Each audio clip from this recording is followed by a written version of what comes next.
Hello दोस्तों, स्वागत है आपका आपके चैनल प्रोकॉन में। आज इस वीडियो में मैं आपको बताऊंगी माँ सीता के बारे में। दोस्तों, रामायण के दो प्रमुख पात्र हैं, एक भगवान राम और दूसरी उनकी अर्धांगिनी देवी सीता। देवी सीता की महिमा ऐसी है कि राम से पहले देवी सीता का नाम लिया जाता है। देवी सीता को माँ लक्ष्मी का अवतार माना जाता है, लेकिन अलग अलग रामायण और पौराणिक कथाओं में सीता जी के जन्म के बारे में रोचक कथाएं प्रचलित है।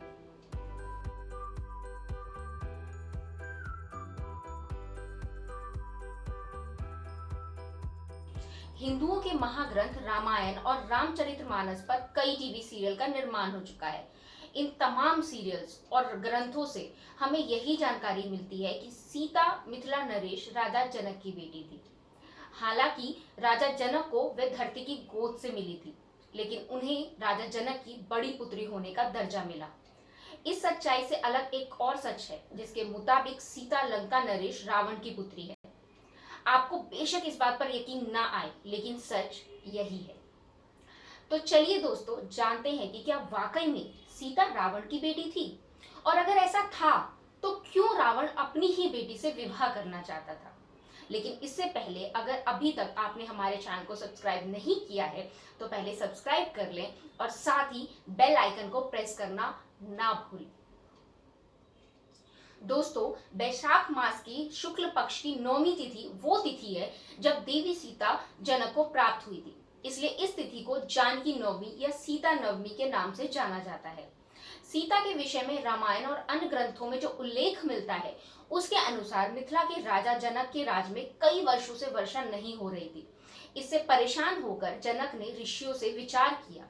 तब ऋषियों ने सलाह दी कि अगर महाराज जनक स्वयं हल चलाएंगे तो इंद्रदेव की कृपा हो सकती है। मान्यता है कि बिहार में स्थित सीतामढ़ी का पुनौरा गांव वह स्थान है जहां राजा जनक ने हल चलाया था। हल चलाते समय हल एक धातु से टकराकर अटक गया। राजा जनक ने उस स्थान की खुदाई करने का आदेश दिया। इस स्थान से एक कलश निकला जिसमें एक सुंदर सी कन्या थी। राजा जनक निसंतान थे। उन्होंने इस छोटी सी प्यारी सी कन्या को ईश्वर की कृपा मानकर पुत्री बना लिया। हल के फल को सीत कहते हैं, इसलिए इस कन्या का नाम सीता रखा गया। इस घटना से तो यह कंफर्म हो जाता है कि सीता राजा जनक की पुत्री नहीं थी। धरती के अंदर छुपे कलश से प्राप्त होने के कारण सीता खुद को पृथ्वी की पुत्री मानती थी। लेकिन वास्तव में सीता के पिता कौन थे और कलश में सीता कैसे आई, इसका उल्लेख अलग अलग भाषाओं में लिखे गए रामायण और कथाओं से प्राप्त होता है। सीता के बारे में एक कथा वेदवती नाम की स्त्री से भी संबंधित है। कथा के अनुसार लंका के राजा रावण हिमालय का भ्रमण कर रहे थे और उसी वक्त उसने एक ऋषि कन्या को देखा। उसका नाम वेदवती था। उसे देखते ही रावण मोहित हो गया। वह कन्या के निकट गया और अभी तक उससे उसके अविवाहित रहने का कारण पूछा। वेदवती ने बताया कि उसके पिता उसका विवाह विष्णु से कराना चाहते हैं।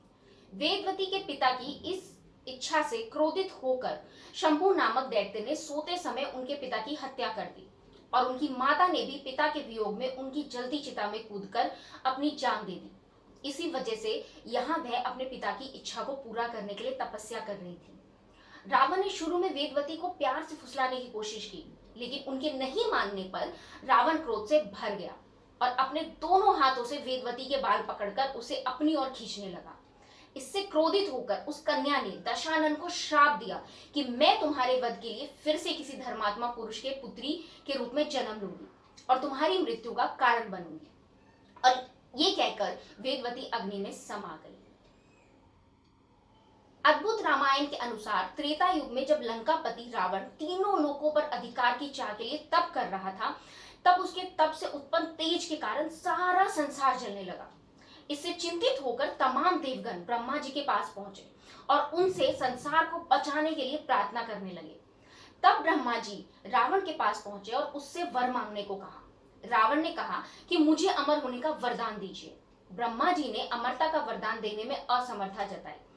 इसके बाद रावण बोला कि मुझे ऐसा वर दीजिए जिससे कि मुझे सुर, असुर, पिशाच, नाग, किन्नर या अप्सरा कोई भी ना मार सके, लेकिन जब मैं अज्ञानता से अपनी ही कन्या पर मोहित हो जाऊं तभी मेरी मृत्यु हो।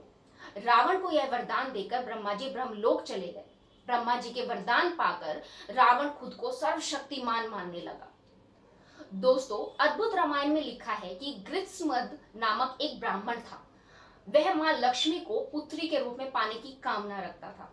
इसलिए वह डेली एक कलश में कुश से मंत्रोच्चारण के साथ दूध की बूंदें डालता था। एक दिन जब वह ब्राह्मण कहीं बाहर गया, तब रावण उनकी कुटिया में आया और वहां मौजूद ऋषियों को मारकर उनका रक्त कलश में भर दिया।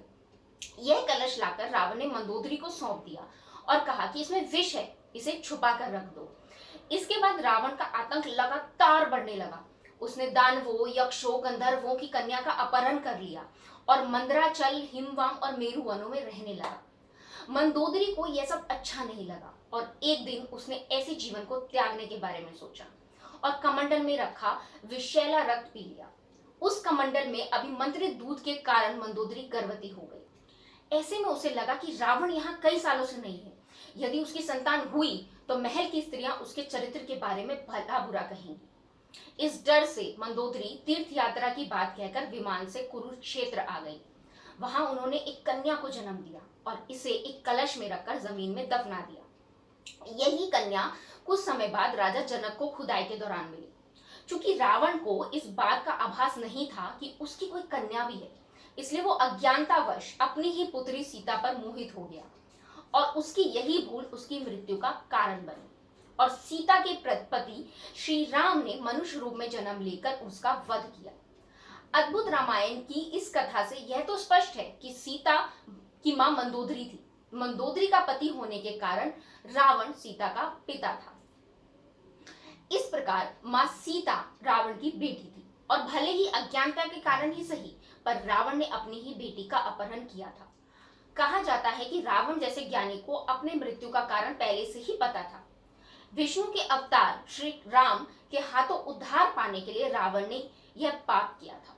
कहानियों की माने तो रावण और कुंभकर्ण वास्तव में बैकुंठ लोक के द्वारपाल थे, जिन्हें किसी गलती के कारण ने श्राप पाया कि वे 3 जन्म इस धरती पर लेंगे और विष्णु के शत्रु के रूप में तीनों समय भगवान उनका वध करेंगे। अगर आप द्वारपालों की उस गलती के बारे में जानना चाहते हैं जिसके कारण उन्हें श्राप मिला, तो हमें कमेंट करके जरूर बताएं। मैं उस पर भी वीडियो जरूर बनाऊंगी। तो दोस्तों, कैसा लगा आपको हमारा ये वीडियो, हमें कमेंट करके जरूर बताएं। वीडियो अच्छा लगा हो तो लाइक करें और अगर वीडियो अच्छा नहीं लगा तो डिसलाइक करें, लेकिन अपनी राय हम तक जरूर पहुंचाएं। Thank you.